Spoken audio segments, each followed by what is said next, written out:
So let's move on to the next topic, which is hair disorders. Alopecia, which is loss of hair,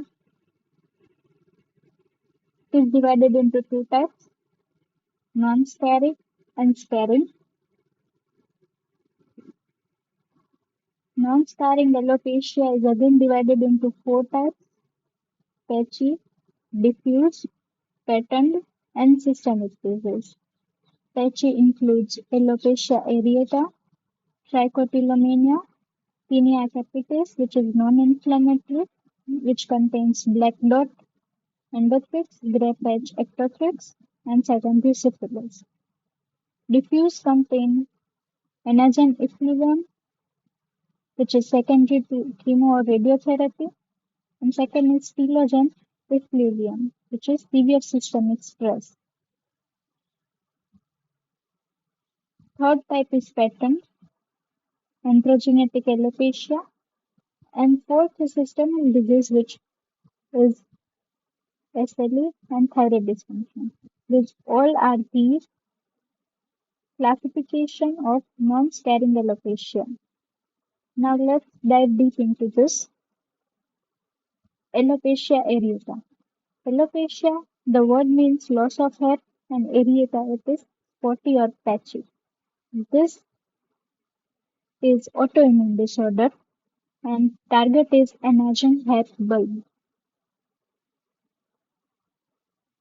There are circular patches of complete hair loss, and margins of lesions are exclamation mark hair. Nails in this type are geometric fitting, which is fine, regular, and superficial fits. Treatment of alopecia areata is localized intralesional steroids.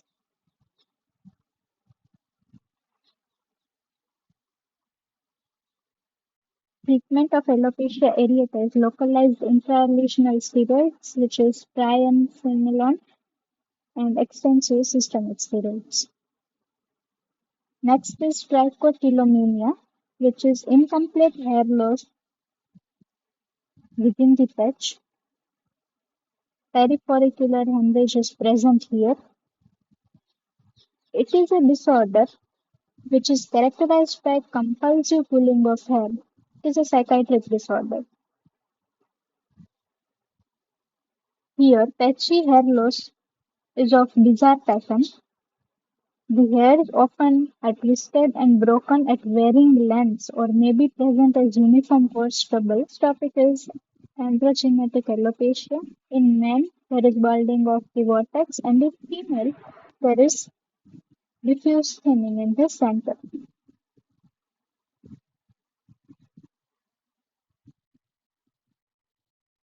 Another MCQ which was asked in the recent times is trichorexis.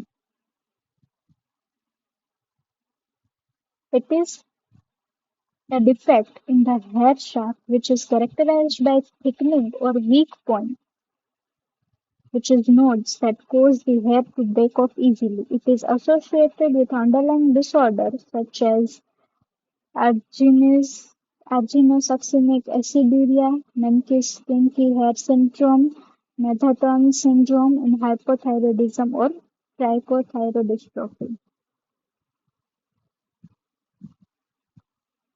Next classification is of alopecia, which includes papillosquamous, lichen planus, granulomatous, which is sarcoidosis. Connective tissue disease includes discoid lupus erythematosus or discoid lesions of SLE, and infection, which includes tinea capitis inflammatory, which is Favus and Carian.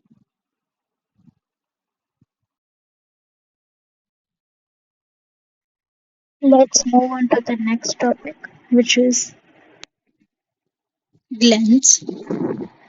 There are three types of glands: merocrine, in which the secretion happens but the cell borders remain intact.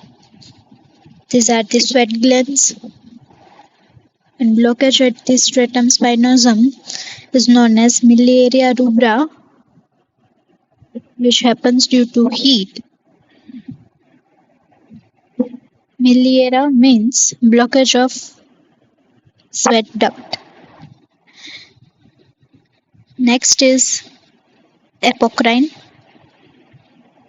which is responsible for body odor. In this type, apex of the cell is pinched off during the secretion and it is called apocrine miliaria. And another one is holocrine, in which whole cell is destroyed. Apocrine miliaria is also known as Fox-Fordyce disease. Treatment of this is topical steroids and retinoids.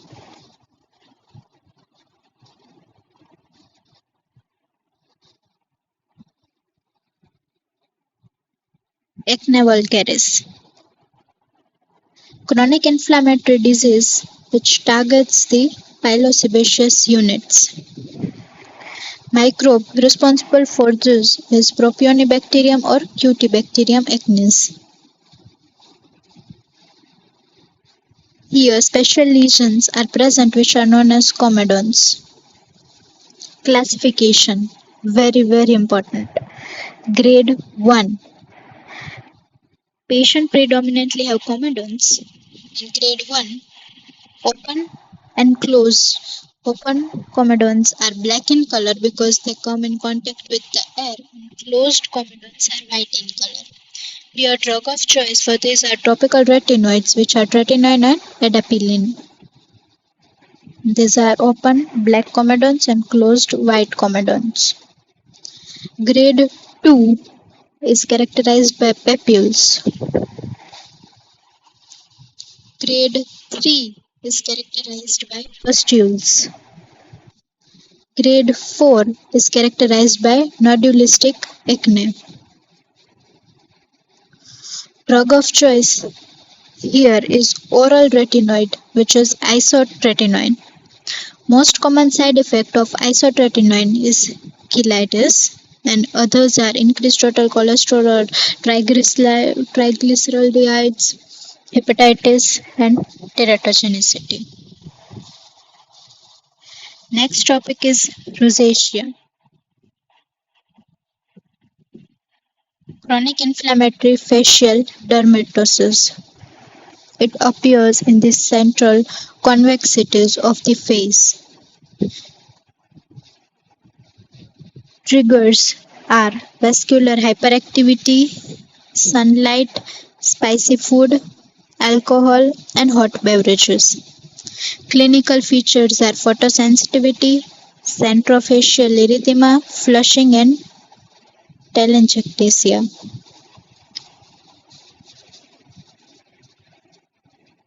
Rosacea. Papules and pustules. Next topic is rhinophyma, which is also known as potato nose. Skin over the nose becomes thick, surface of the nose becomes irregular with nodularities. Pathology is sebaceous gland hypertrophy with fibrosis, and treatment is CO2 laser. How to differentiate between acne and rosacea? Comedones are present in acne and absent in rosacea. Associations: greasy skin for acne and erythema and telangiectasia for rosacea. Distribution: face, also the upper part of the trunk, chest, and shoulders for acne, and convexities of face, that is cheeks, nose, and forehead for rosacea. Treatment of rosacea is antimicrobials. Topical is metronidazole and systemic is doxycycline. Now let's move on to the next topic, which is nail disorders. Here are listed only important ones for your exams. Leukonychia, which is white nails. Mees line, which is seen in chronic arsenic poisoning. This is single transverse white lines. Next is murex bands. These are transverse and paired. See, these are paired. This is seen in hypoalbuminemia. Lindy's nail. It is half and half nail, 50% of which is white and 50% of which is brown. It is seen in chronic renal failure. See, half is white and half is brown. Next is Terry's nail, which is 90% of the proximal part is white and distal is brown. See, proximal is white and distal is brown. It is seen in liver disease. Another important question is Hutchinson's sign, which is the pigmentation of the nail. It is known as Hutchinson's sign. It is seen in subungual melanoma. In benign nail pigmentation due to drugs is minocycline and or injury which is hematoma. The color stays within the margin of the nail plate and does not extend to the nail folds. This is Hutchinson's sign. It is due to minocycline or hematoma. Thank you.